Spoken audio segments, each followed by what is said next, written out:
Welcome to Obi-Wan Studios. Today's LEGO Star Wars review is on the 75381 Droideka Buildable Character. This set released May 1st for $65 in celebration of 25 years of LEGO Star Wars, as well as the 25th anniversary of Star Wars Episode 1, The Phantom Menace.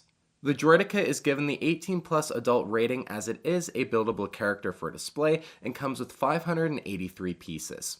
The box art for this set is the classic 18+ design. It's plain, but I think it works in this set's favor actually. Just seeing the Droideka build right there, it looks so sharp. You have the 25 years of LEGO Star Wars R2-D2 logo on the front of the box, and then turning to the right side there is a shot of the back of the build and the 25th anniversary of the Phantom Menace logo. The back of the box shows the Droideka displayed in its ball form along with the display plaque build, and then some shots of the Droideka in Episode 1. Seeing these shots from Episode 1 on the box really reminds me of the box for the Technic Destroyer droid from 2000 that I reviewed on the channel a while ago. Alright, time to unbox this Droideka. As always, if you enjoy my reviews and want to support me as a new LEGO Star Wars YouTuber, please leave a like and subscribe. Those two things really do make a difference with how much YouTube promotes my content.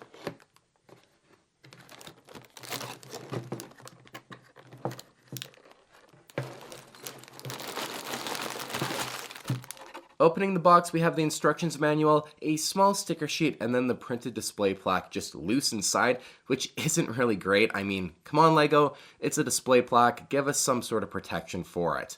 Inside the manual, there is some words from the creative director Jens, information about the Destroyer droid in universe, and then the build itself. There also is a page about the 25th anniversary of LEGO Star Wars. Lastly, there are also 6 numbered bags for this set.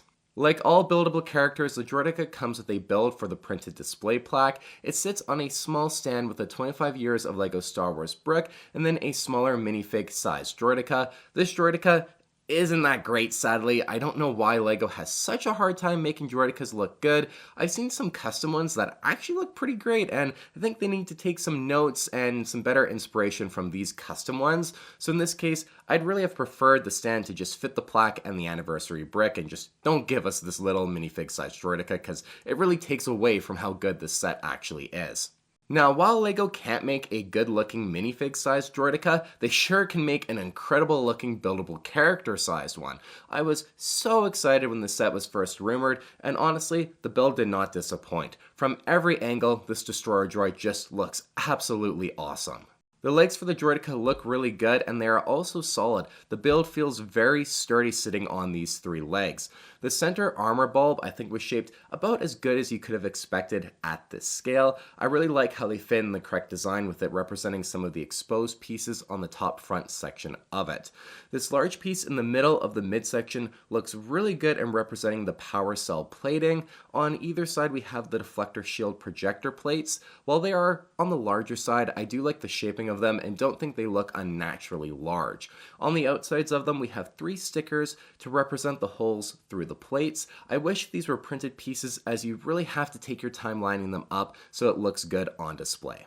Now another section that is a bit large is the middle with the front sternum armor plating. I do really like how they got the shaping of it down right, but it is an area where I think the scaling is just a little bit off. I'm not sure if they could have downscaled it though with the functionality it does contain and then just the general support role it has for the build. It holds the joints for the arms to attach to, and the arms I think look very good. We have another sticker on the shoulder armor and then pretty fantastic looking twin blasters.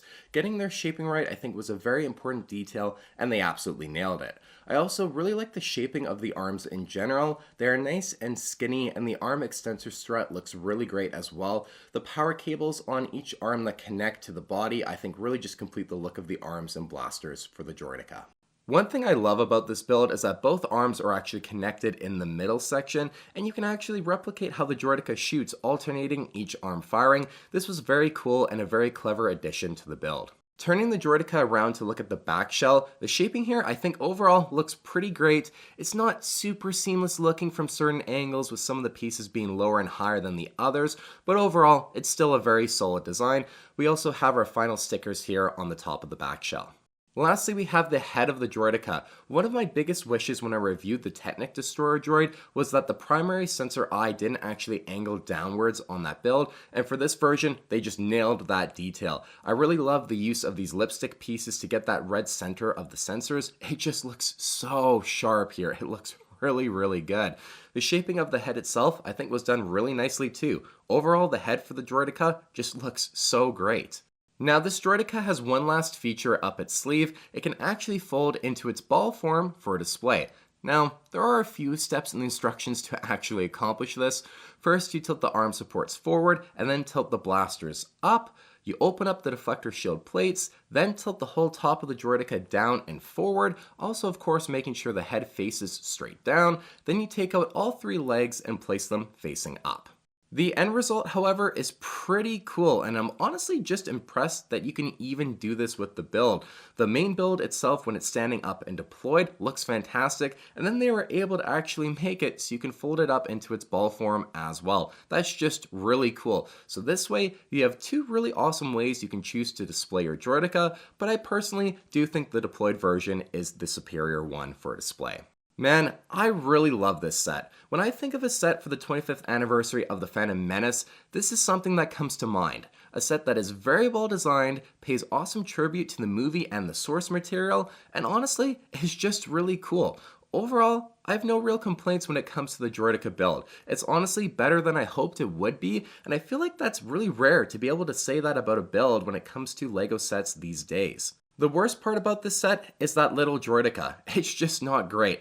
But in reality, who cares when the actual Droideka build is so cool? I actually think I'm going to buy one more of this set and display one standing up deployed, and then one in its ball form to then place it on my display shelf beside my Technic Destroyer droid and my sealed Jedi Defense 1, which actually is the very first LEGO Star Wars set I ever got. Droidekas have actually always been my favorite droid in general because of my connection to that set. If you want to see me also do a comparison between this Droideka and the Technic version from 2000, let me know in the comments down below.